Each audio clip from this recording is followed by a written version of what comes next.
hey guys, it is Retro Dad. This is a video I've been trying to do multiple times, so hopefully I can do it this time. I'm here to talk about my review in a few and a little bit more. We're going to talk about that after this. If you want more gaming and collecting content, don't forget to subscribe to stay in the know. I'll admit, I'm in my twilight years of collecting. There's not a whole lot of stuff I'm going out for. There's a couple things out there that I wouldn't mind getting, and I decided to pull the trigger and get one of those games this summer. And that game happens to be... Now, I got a decent deal on this. It's Earthbound. It's a classic RPG. It's one I regret not getting when it was $100. But now it's up to like $300-400. It's a crazy game, crazy RPG, has a unique style.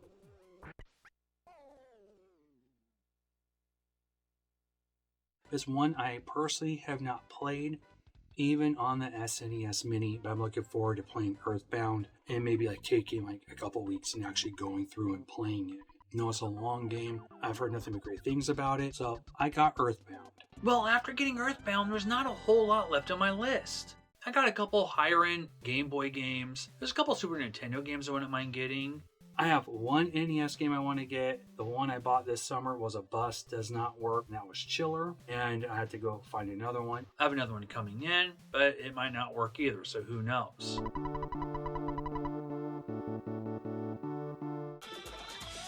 So we're going to switch subjects. We're talking a little bit about GamePro and video game magazines. Now, GamePro is pretty sought after as a collector. I've been trying to get some of these. I just wrapped up my Nintendo Power set again, 1 through 100. I've been trying to get Game Player magazines. I have quite a bit of them. I've been trying to get some GamePro stuff. The #1 source for home and arcade video game information. I just like going back and looking at GamePro and looking at their swag and looking at all the stuff they have. I just love looking at their ads. Here's one for Uncanny X-Men. Oof. Here's an ad on Super Dodgeball. The premiere issue has skyrocketed in price when it's about $50-60 at the high end, so look out for GamePro. Well, speaking of the premiere issue, here it is. This is issue #1. The very first one came out in 1989. It is now about $170 on eBay. I think one's being unsold right now for like $180-200. It's kind of crazy right now, but it's kind of a sought after collector's item. It's the first issue to a great magazine that no longer exists, but I love GamePro.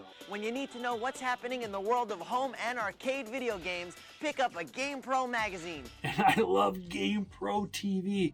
Now, these are 2 tapes that were released for GamePro. It's kind of like a hybrid of their TV show. And I think there's some newer stuff in here too. Supposedly, there is another tape, and I always think about when I see this, that is Ninja Turtles, and it is NES based. These are 16-bit for the most part. I think some TurboGrafx stuff in here too, but it's mostly 16-bit. This one was released in 92, this one released in 93. But there's supposed to be another game tape, Original Volume 1. I've been looking for it for years. I have never been able to find it. Because one thing we GamePros don't like to see is a frustrated gamer.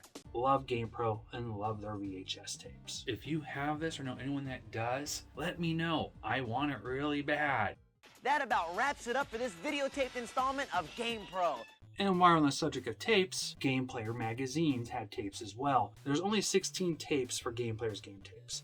Game Player game tapes, aka Game Player game tapes for Nintendo games, or Nintendo cartridges, all depending on the statement of the tape, started in 1989 with Volume 1 #1, aka the Bionic Commando tape. It ended within a year later with Volume 1 #14, the Batman tape. This is Volume 1 #1, and there's actually 2 Volume 1 #1s, and they're both yellow, and they both have different games. This one has Super Mario Brothers. This tape, Robo Warrior. It's more than just one different game on the prototype versus the release tape. The prototype tape has Castlevania 2 Simon's Quest and Ninja Gaiden. The release tape has Milan Secret Castle, Bionic Commando, and a quick look at Wizard and Warriors. The only game that appears on both versions is Double Dragon. And here's some other differences. Blank. Writing, only writing on one side. Purple. Prototype.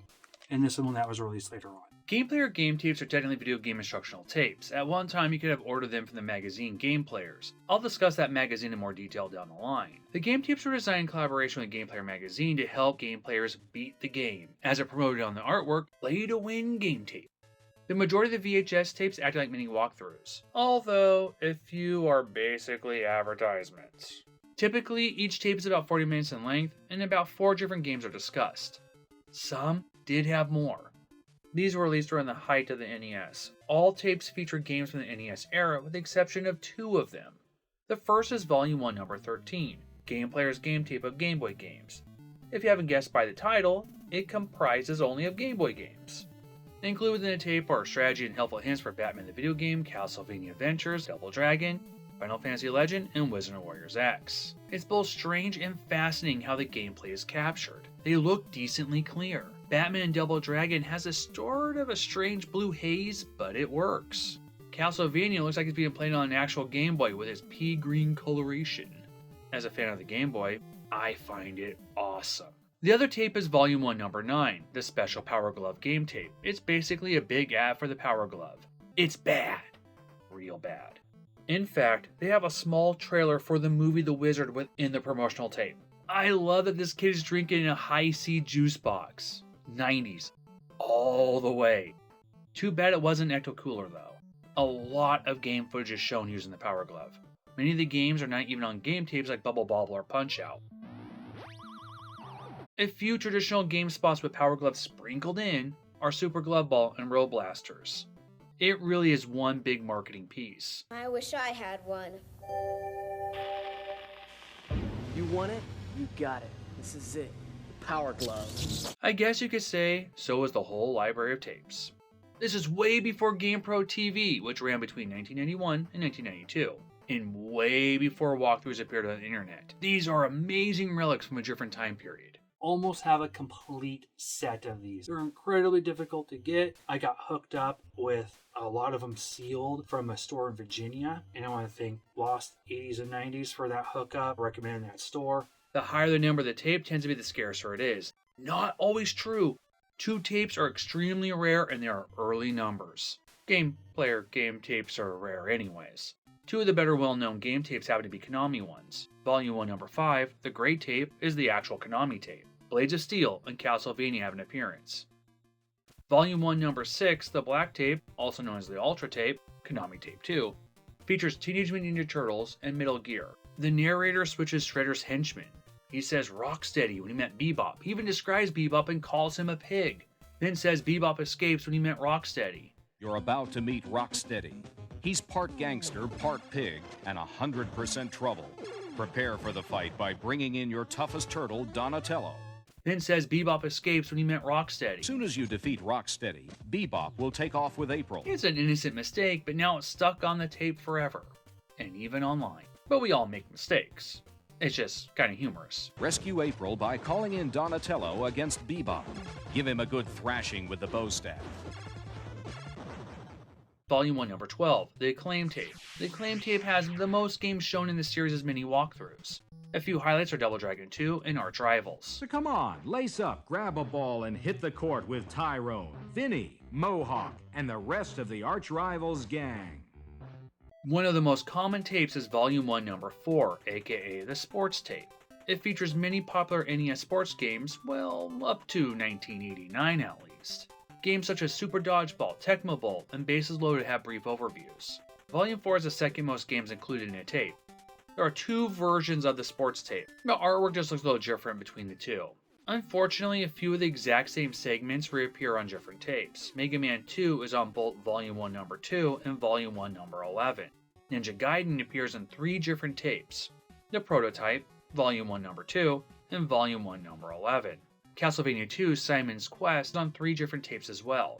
The Prototype, Tape 3, and Tape 10. As you move through Transylvania, talk to everyone in all the towns. Do this by pressing the B button when you reach someone. Remember that sometimes they will not tell you the truth. Isn't that true, my narration brother? Isn't that true? Like Simon's Quest and Ninja Gaiden, Double Dragon's walkthroughs helping gamers on 3 tapes. Its same knowledge is given on the Prototype, Volume 1 Number 1, and Volume 1 Number 10. Too bad other games weren't included instead of these repeats. More strategy and helpful hints could have went a long way. Over 30 years later, there's some helpful information inside these, even some levity here and there. The Teenage Mutant Ninja Turtles walkthrough is actually really well done, even with the flub. The Technodrome part even made me go, oh, that's good to know. Advance the screen slowly when you get to this narrow corridor. When you see a laser soldier, duck and don't move until he goes away. Don't mess with him, and he won't mess with you. Watching today, I wouldn't be surprised if there are a few moments where you think to yourself, that's cool to learn, or I'll try that next time. Even if you already know the information, it's still a fascinating watch. You are viewing a product before the internet, a time before online reviewers were even a thing. It was a time when game walkthroughs were still young. Game players in some ways paved the way for many of us to do reviews. Most people that I've talked to about game player game tapes remember them renting a tape, or at least their parents renting them a tape. When I went to rental stores, I don't ever remember seeing them though. They might have been there, I just don't remember seeing them. Sadly, I never watched, owned, or rented any of these tapes when I was a kid. I've known about them for a while, and I recently rediscovered the tapes. I'm glad I did. The tapes are colorful and they stand out from each other on the shelf. I love these tapes. There's one tape I'm trying to get. It is a Super Mario Bros. 2 tape. It's an earlier tape. I think it was released around the same time as Volume 1, Tape 1. It's unique because the only game players that only has one game. Super Mario Bros. 2. 16 tapes, trying to get all of them, I'm just down to one, and I can't find it anywhere. Haven't seen any sold on eBay either, so hopefully I'll find some at the Portland Retro Expo. This Game Player Strategy tape is full of hints, tips, and playing strategies. To get the most from this tape, we suggest you first read the manual that comes with the cartridge, and also have some experience playing the game. Good luck from the editors and game players at Game Players Magazines. I've been trying to do this video for a while, talk about how I'm going to change up the review in a few. So I recorded this before, we're going to flash back to it now. I'm here to talk to you about my series Review in a Few. I'm actually going to be deleting all those videos and changing them. So my Review in a Few series is going to have a complete overhaul on YouTube. I'm actually deleting all of them. Just delete with my little A button right here. I'm actually going to be putting them into volumes. So it'll be about 10-minute videos. So you'll see like some of them mixed in. You'll see some new ones, some unreleased ones, some maybe some surprises, and a lot of new ones. So yeah, I'm going to be putting my Review in a Fews into volumes. They're going to be about 10 minutes each, give or take, maybe a little longer. There's going to be at least 2 videos for the most part. Some might only have one, but new intros, maybe some new outros and some stuff in between. There's a lot of new reviews I recorded, and it just wasn't working on YouTube, this format. A 2-3 minute videos, that works great on another platform, but not YouTube. And I figured, hey, might as well make them 10-minute videos. It helps that algorithm a little bit, and also just more beneficial to watch that way. So I am looking forward to doing a Review in a Few overhaul. You're going to see some early stuff, some unreleased stuff, and a lot of new stuff. Some of the volumes might be out of order, like I might release volume 1, then I might release like volume 10 before I release volume 2, 3, 4. Trying to get some new reviews and newer stuff out there too. So all my previous Review in a Fews will be delisted or unlisted, maybe with the exception of like Rampage and one other one. Well, I picked this up a couple of months ago for like $10. It is now a $100 game. The game is called Phantom Dust. Love the artwork on it. I haven't played this one. We're seeing some Xbox prices starting to shoot up there a little bit. So I think it'll be interesting when we go to Portland if this will be like the hot console. Like PlayStation 2 has already been kind of hot, but there's some predictions that Xbox might be the next big one. Well, if this is any indication, maybe it's a fluke. This was $10 like maybe 3-4 months ago. It's now $100. It's kind of crazy. Speaking of the Portland Retro Expo, I don't know I'm game for the Portland Retro Expo. I can't wait to go. It happens in October. It's a 3-day event. I think a lot of people are going to be shocked about the values of some of these games now. I don't know if the recession is going to hurt video game collecting. It's not going to help it.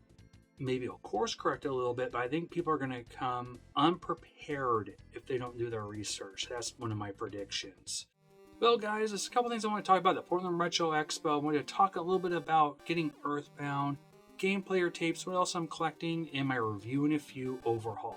Well, guys, thanks so much for watching. More content's coming. Have fun, go game, and see you later. If you like what you watch, please subscribe, hit that bell notification, get to know about what else I'm posting. I do a lot more stuff on TikTok with shorter videos.